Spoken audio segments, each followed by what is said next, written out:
Morning in Lagos did not arrive quietly.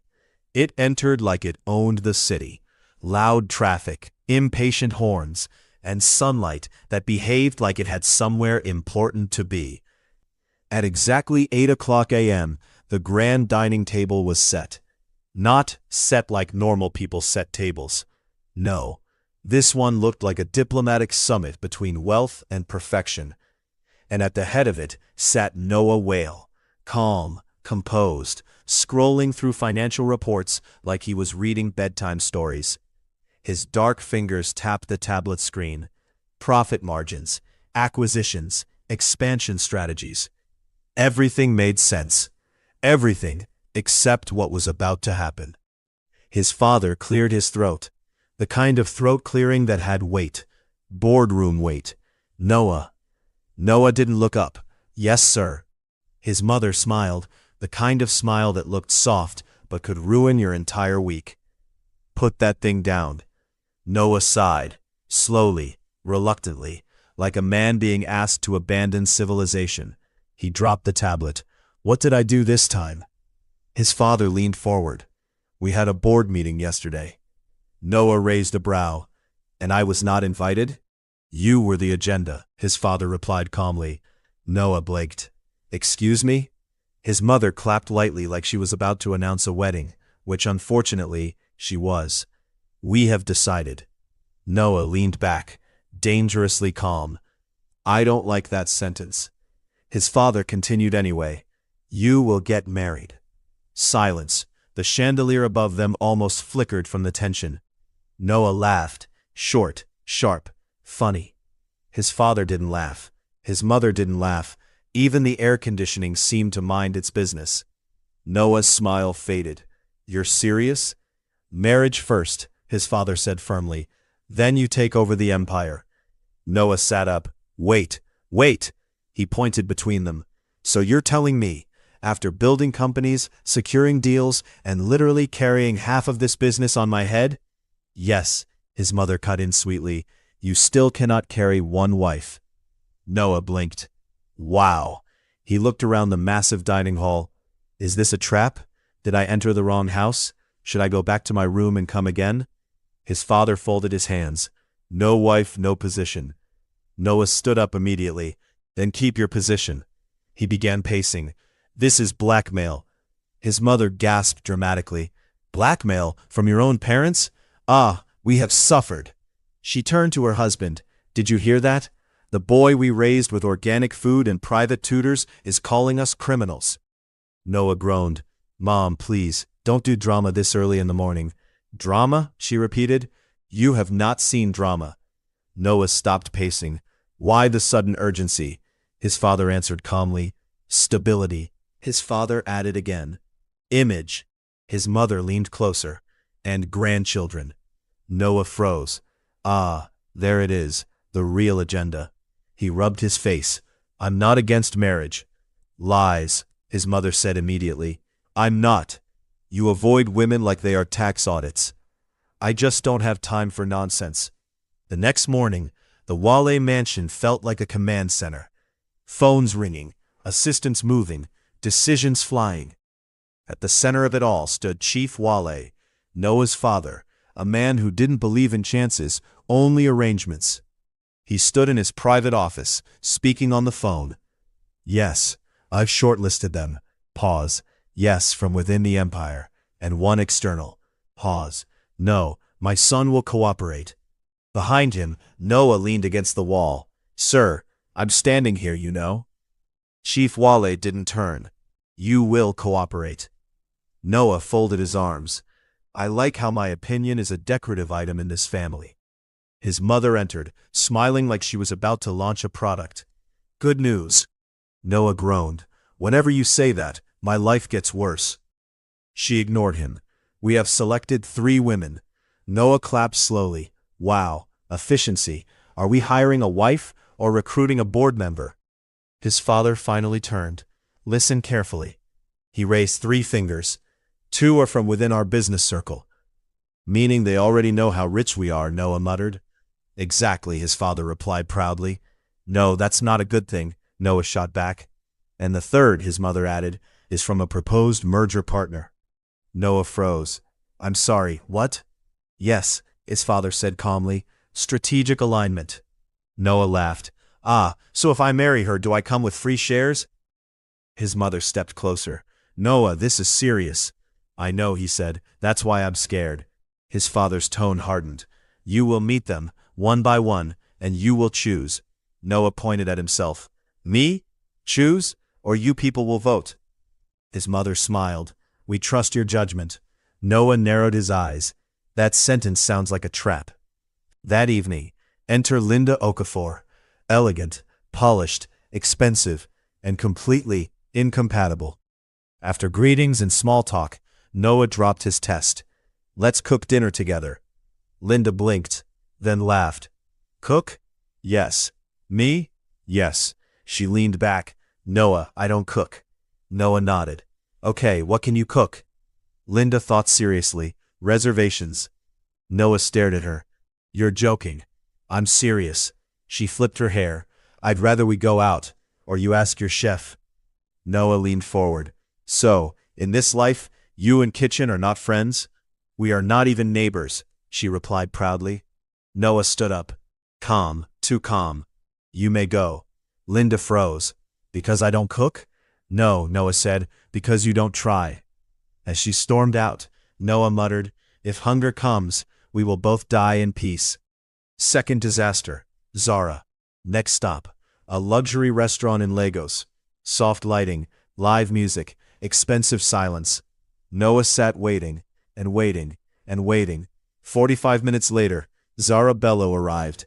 No apology, no explanation, just confidence. Hi, she said casually. Noah blinked. Hi. She sat down and immediately started. My friend just got married in Dubai. The wedding was mad. Noah opened his mouth, closed it. She got 3 cars, 3, and her husband just bought them a house in Banana Island. Noah tried again. So, what do you? She cut him off. And their honeymoon? Maldives, for 1 month. Noah leaned back, sipped his drink. Do you breathe between sentences? Zara laughed. You're funny. Then continued talking. Non-stop. Shopping, vacations, luxury, comparison, competition. Finally, she paused. Looked at him. So, has your father given you any major project yet? Noah froze. There it is. The real agenda. He smiled slowly. Ah, so this is an interview. She frowned. What do you mean? He leaned forward. You didn't ask who I am. Pause. You didn't ask what I like. Pause. You didn't even ask if I'm okay. Zara blinked. But I know you're rich. Noah nodded. Exactly my problem. He stood up. Enjoy your meal. She frowned. Wait, are you serious? Noah dropped cash on the table. Very. As he walked away, he muttered, I came for a date, not a financial audit. That night, Noah stood before his parents, arms folded, expression tired. They're not it. His mother sighed. So fast? His father frowned. What is the issue? Noah counted on his fingers. One cannot cook. Cooking is not everything, his mother argued. Second one talks like a radio that's swallowed battery. His father almost smiled. They don't want me, Noah continued. They want what I have. Silence. For once, his parents listened. Then his father picked up his phone. If internal options failed, he dialed.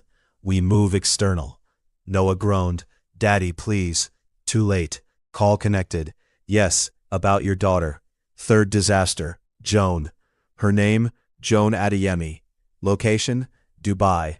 Noah protested. I can find someone myself. His father shook his head. This one is different. Noah muttered, that's what you said about the last 2 disasters. Still, he traveled, against his instincts. Dubai welcomed him with luxury, but also waiting. He sat in a 5-star restaurant. Time passed. 1 hour, 2 hours, 3. Finally, Joan arrived. Power suit, sharp eyes, no smile. Sorry, investor meeting, she said, sitting down. Noah nodded. Okay. She opened her tablet. If we proceed with marriage, we can align both families' assets. Noah blinked.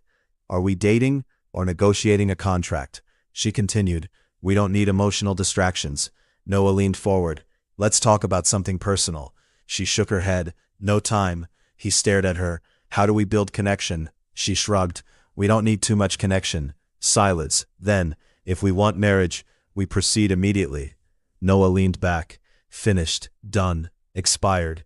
"I want a home," he said quietly. She replied calmly, "I want efficiency." He stood up. "There's your answer." The final straw. Back in Lagos, Noah met James Okeke. They sat in a lounge, drinks in hand. Noah sighed. "I met 3 women." James leaned forward. "And? One can't cook." James nodded. "Okay. One doesn't stop talking." James blinked. One wants to marry me like it's a business deal." James burst out laughing. "My brother, you went for wife, you found board meeting." Noah shook his head. "I'm tired." James leaned closer. "You're looking in the wrong place." Noah frowned. "Where should I look?" "Market." James grinned. "Find someone who doesn't know who you are." Noah paused. "Explain." "Blind date." Silence. Then Noah laughed. James shrugged. "I know good girls." He pulled out his phone, gave Noah a contact. "Call her." Noah stared at it, then smiled slowly. For the first time, he stood up. "I'm doing something without my parents." James raised his glass. "To mistakes." Noah smirked. "To better options." He had no idea.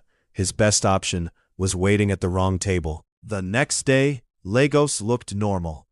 Traffic arguing with itself. Vendors shouting like motivational speakers. And somewhere in the middle of all that chaos, a billionaire was preparing for something he had never taken seriously before. A blind date. Inside his room, Noah Wale stood in front of his mirror. He adjusted his shirt, paused, adjusted it again, then frowned. "Why am I nervous?" he muttered. "You've negotiated billion-dollar deals." He stared at himself.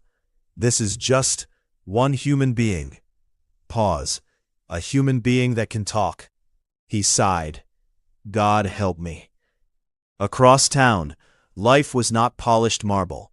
It was peeling paint, narrow hallways, and dreams that had to survive on tight budgets. Inside a small apartment lived Lola Ade and her daughter, Maya Ade. That morning, Maya woke up like electricity. Mommy, today is my birthday." Lola smiled softly. "Yes, my love." Maya jumped on the bed. "Are we eating rice?" Lola laughed. "Today, we're eating something better." Maya gasped. "Chicken?" Lola whispered dramatically. "Even better." She opened a small purse, counted her savings, paused, then nodded. "Today, we celebrate." The preparation, level queens on a budget. Their apartment turned into a mini fashion house. Lola pulled out her best dress. Not expensive, but clean, elegant, carefully preserved. Maya twirled in hers. "Mommy, do I look like a princess?" Lola knelt and kissed her forehead. "You look like the queen of this house." Maya placed her hands on her waist. "Then you are my assistant." Lola laughed. "Yes, Your Majesty." The restaurant was everything Lola wasn't used to. Luxury, soft lights, chairs that looked like they had opinions, waiters that walked like they were on salary and pride. Maya whispered loudly, "Mommy, if we break something, will they collect our house?" Lola whispered back, "We will not break anything." Maya nodded seriously. "Okay, I will only break food." They sat down. Table number 6. Food arrived. Real food, not managed food, not stretch this for tomorrow food. Real, delicious, celebration food. Maya started eating happily, playing, laughing. Then she touched the table number stand, spun it, tilted it, turned it upside down. 6 became 9. At that exact moment, Noah walked in. Simple outfit, no billionaire noise, just a man trying something new. He scanned the tables, murmured, "Table 9. His eyes landed on one. He smiled. "There she is." He walked confidently, sat down. "Good evening." Lola blinked. "Good evening." Maya waved. "Hello, uncle." Noah nodded politely. "So, you have a daughter?" Lola frowned. "Yes, I do." Noah leaned forward. "My friend didn't mention that." Lola blinked harder. Which friend? Noah continued calmly. So you decided to use our blind date to celebrate her birthday? Silence. Then, what? Lola shouted. Maya raised her hand like a student. Sir, small problem. Noah turned. Yes? She pointed at the table number. I turned it upside down. She flipped it. 6. Noah froze, looked at the number, looked at Lola, looked at Maya, then slowly leaned back. I have entered the wrong destiny. Lola burst out laughing. Clearly, she pointed across the restaurant. Your original problem is sitting there. Noah turned, saw table 9, a woman sitting stiffly, checking her phone like she was waiting for disappointment. He turned back immediately. I prefer this mistake. Maya leaned closer. Uncle, are you lost or you want to stay? Noah smiled. I think I want to stay. Lola crossed her arms playfully. So you just sit on strangers' tables like this? Noah nodded. Only when destiny pushes me. Maya clapped. Mommy, destiny pushed him.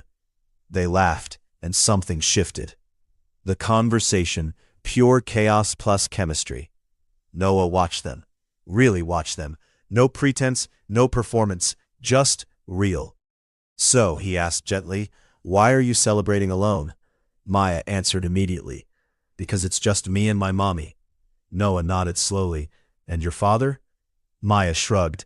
I don't have one. Silence. Soft. Real. Then Noah smiled slightly. What if I apply for the position? Maya gasped dramatically. Sir, focus. You came for interview at table 9. Noah laughed. A real one. Not controlled, not polished. I think I prefer this interview. The moment of truth, he looked at Lola. Serious now. But truly, would you consider being my blind date? Lola blinked. This is madness. Maya grabbed her arm. Mommy, please. He is funny, and he looks like he can buy chicken without checking price. Noah raised his hand. I can confirm that statement. Lola laughed despite herself. This is crazy. Noah nodded. I agree. Pause. But it feels right. The first yes. Reluctant but real. Lola hesitated, looked at Maya, looked at Noah. Maya whispered loudly, say yes before he remembers table 9. Noah chuckled. I have already forgotten table 9. Finally. Lola sighed. Fine. Maya screamed. I have a father candidate. People turned. Noah laughed. Lola covered her face. This child will disgrace me. The beginning of something real. They exchanged numbers, still laughing, still unsure, but something had started. As Noah stood to leave, he paused, looked back at them. For the first time in a long time, his chest felt light. No more wrong tables, he muttered. But deep down, he knew the truth. That was the best mistake of his life. The night after the restaurant encounter. Noah Wale lay on his king-sized bed, lights off, phone in hand, scrolling, not through business reports, not through emails, but through one contact. Lola, table 6. He stared at it, sighed, locked his phone, unlocked it again. Why am I behaving like a secondary schoolboy, he muttered. He opened the chat, typed, hope you got home safely, deleted it, typed again, good evening, deleted it. He dropped the phone on his chest. This is not a board meeting, Noah, just text. Meanwhile, across town, in their small apartment, Lola Ade was also staring at her phone. Maya peeped from behind. Mommy, are you texting my new father? Lola nearly dropped the phone. Maya. Maya folded her arms. You people should not be doing shy. Time is going. Lola laughed. This child. Her phone buzzed. Both of them froze. Noah, good evening. I hope you and Her Majesty got home safely. Maya screamed. He texted. Lola quickly covered her mouth. Lower your volume. The neighbors will start planning our wedding. She replied. We got home safely. Her Majesty is currently sleeping like she paid rent. Across Lagos, Noah smiled. Wide. Uncontrolled. This woman. The call that lasted too long. One message became 10. 10 became laughter. Laughter became a phone call. Hello? Lola said softly. Hi, Noah replied. Awkward pause. Then, Maya shouted from the background, "Hello, my future father." Noah burst out laughing. "Good evening, Your Majesty." From that moment, the conversation flowed. No pressure, no performance, just real. They talked about everything: life, struggles, dreams, food. Maya interrupted every 5 minutes. "Uncle Noah, can you cook?" "Yes." "Good. You will survive in this family." A few days later, Noah picked them up. Simple car, no billionaire show-offs. Maya entered and looked around. "Mommy, are we inside wealth?" Noah laughed. "Small wealth." They went shopping, real shopping. Lola hesitated. "Noah, this is too much." He shook his head. "It's not." Maya held 2 dresses. "Mommy, choose one." Lola pointed. "This one." Maya shook her head. "No, that one is for suffering. This one is for enjoyment." Noah laughed so hard he had to sit down. "Please," Maya added seriously, "we have left poverty. Let's not go back." As they walked through the store, people noticed. Whispers, glances, recognition. A woman approached. Tall, elegant, familiar. It was Zara Bello. She looked at Noah, then at Lola, then at Maya. Her expression tightened. "Noah." Noah sighed internally. "Zara." She forced a smile. "I see you've moved on quickly." Maya stepped forward. "Yes." He upgraded. Silence. Noah turned away to hide his laugh. Zara blinked. "Excuse me?" Maya pointed at Lola. "This is premium version." Lola nearly fainted from embarrassment. "No, Maya, please." Zara scoffed. "Interesting choice." Noah looked at her calmly. "The best one I've made." Zara's smile cracked. She turned and walked away. Maya whispered loudly, "She is pained." Noah chuckled. "Very." That evening, Noah brought them home. The mansion stood tall, silent, impressive. Maya held Lola's hand. "Mommy, if we get lost inside, will they find us?" Lola whispered, "Stay close." They entered. Chief Wale and his wife sat waiting, watching, judging. Their eyes landed on Lola, then on Maya. Silence, thick, heavy. "Noah, what is this?" Noah stood firm. "This is Lola." Pause. "And Maya." His father frowned. "You brought a woman with a child?" Before tension could rise, Maya stepped forward. "Good evening. I come in peace." Silence broke slightly. She looked around. "Big house. No noise. Are you people okay?" Noah choked. Lola covered her face. His mother blinked. "What?" Maya continued. "This house needs joy. I have come to supply it." His father tried to stay serious. Failed. A small laugh escaped. Then another. Soon, the room softened. The house comes alive. Within minutes, Maya was everywhere, touching things, asking questions, running commentary. "Grandpa, why is your face serious? Did someone offend you?" Chief Wale coughed. I am thinking." "Think later," Maya said. "Come and play." And just like that, the billionaire patriarch was dragged into a game. Water, garden, laughter, chaos. Inside, Lola and Noah stood watching. "You see what you brought?" Lola whispered. Noah smiled. "The best investment of my life." The first real connection. Later that night, quiet moment, just Noah and Lola. "You didn't have to do all this," Lola said softly. Noah looked at her. "I wanted to." She hesitated. "My life is not easy." He nodded. "I know." She looked at him. "Why us?" Noah smiled gently. "Because with you, I don't have to pretend." Silence. Deep. Real. As Lola and Maya left that night, the mansion felt empty again. Inside, Noah's mother sighed. That child. His father nodded slowly. "She is something else." His mother smiled. "I miss her already." His father paused. "Call them back soon." Upstairs, Noah smiled to himself. From table 6, he shook his head. To this. And somewhere in the city, Lola held Maya's hand. "Mommy?" Maya whispered. "Yes?" "I like him." Lola smiled softly. "Me too. Because sometimes, love doesn't arrive perfectly. It arrives laughing." Inside the grand living room, Chief Wale sat with a newspaper. He wasn't reading it. He was just holding it like a man holding memories. His wife paced slowly, stopped, sat, stood again, sighed. Finally, she turned to him. "This house is too quiet." Chief Wale nodded slowly. "Yes." She frowned. "Since when did we start complaining about peace?" He folded the newspaper. "Since that small girl entered this house and rearranged our destiny."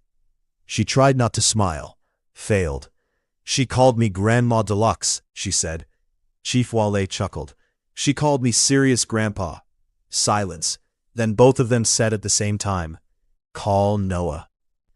Upstairs, Noah Wale was on a call. Serious, focused, business mode. "Yes, move the figures. Knock. Enter." His mother walked in like urgency had legs. "Noah." He muted his call. "Yes, Mom?" "Bring them back." He blinked. "Who?" She stared at him. "Don't play with me." From behind her, his father added calmly, "The child." Noah leaned back slowly.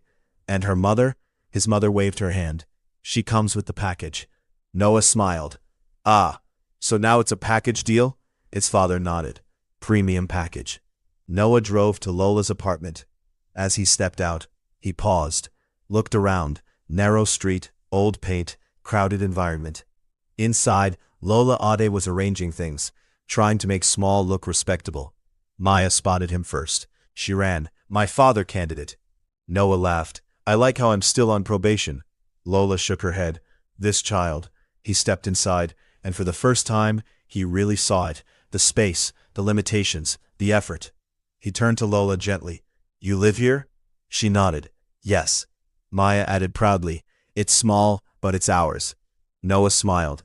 "It's beautiful." Lola looked at him. "You don't have to lie." He shook his head. "I'm not." Pause.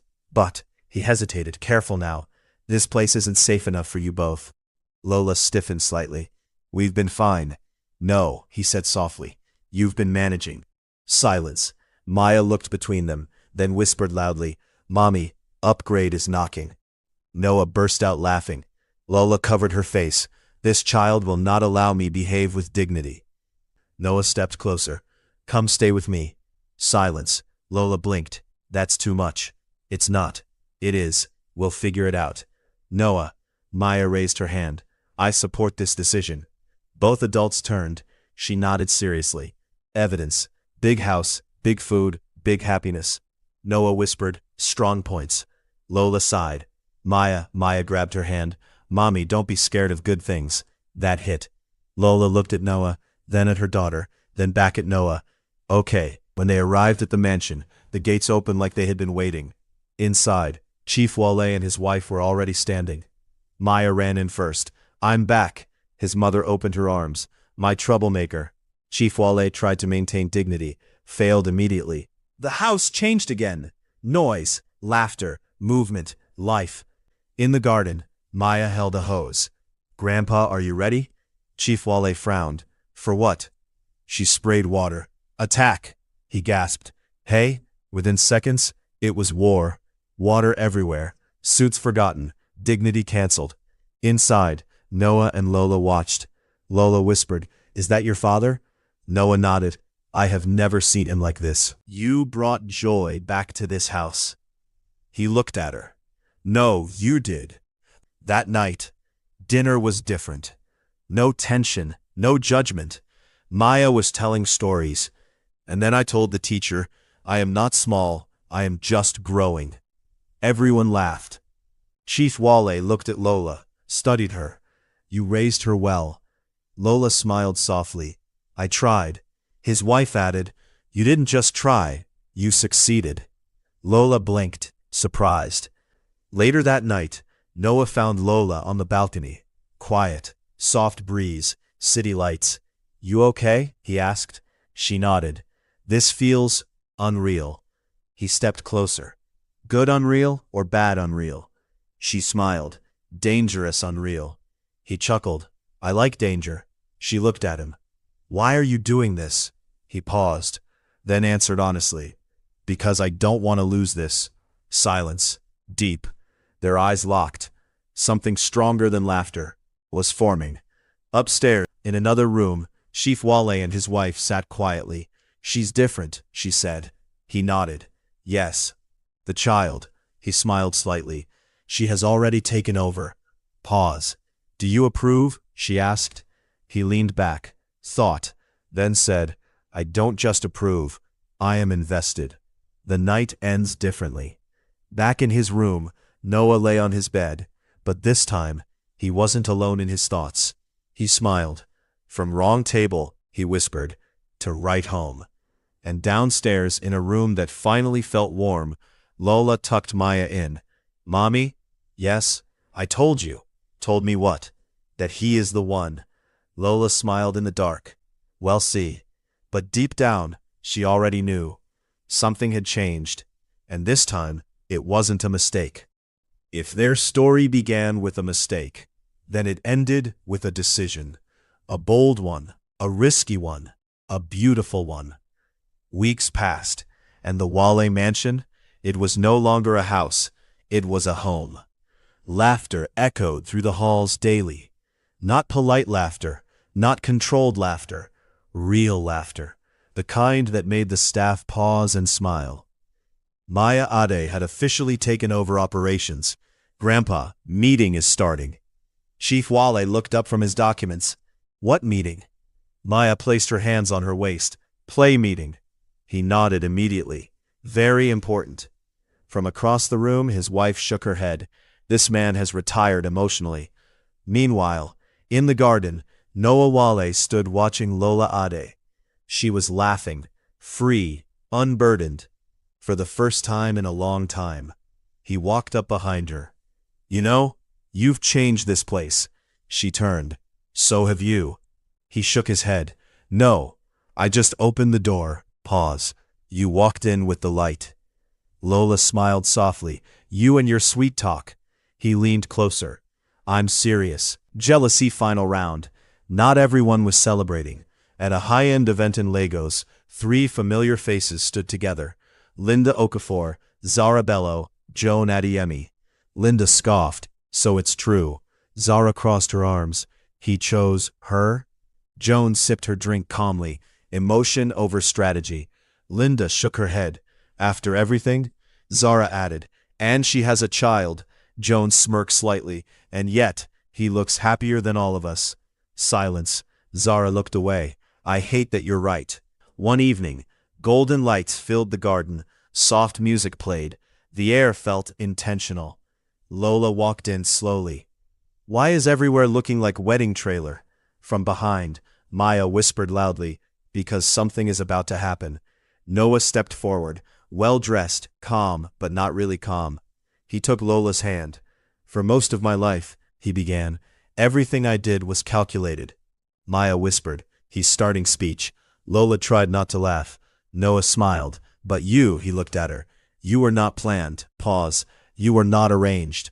Another step closer. You were a mistake. Maya gasped. Sir, don't spoil it. Everyone laughed. Noah chuckled. The best mistake of my life. He dropped to one knee. Yes, the billionaire is kneeling, Maya announced like a commentator. Lola covered her mouth, tears already forming. Noah looked up at her. Will you marry me? Pause, deep, emotional. And, will you let me be her father? Maya froze, then whispered, Mommy, this is your final answer. Choose wisely.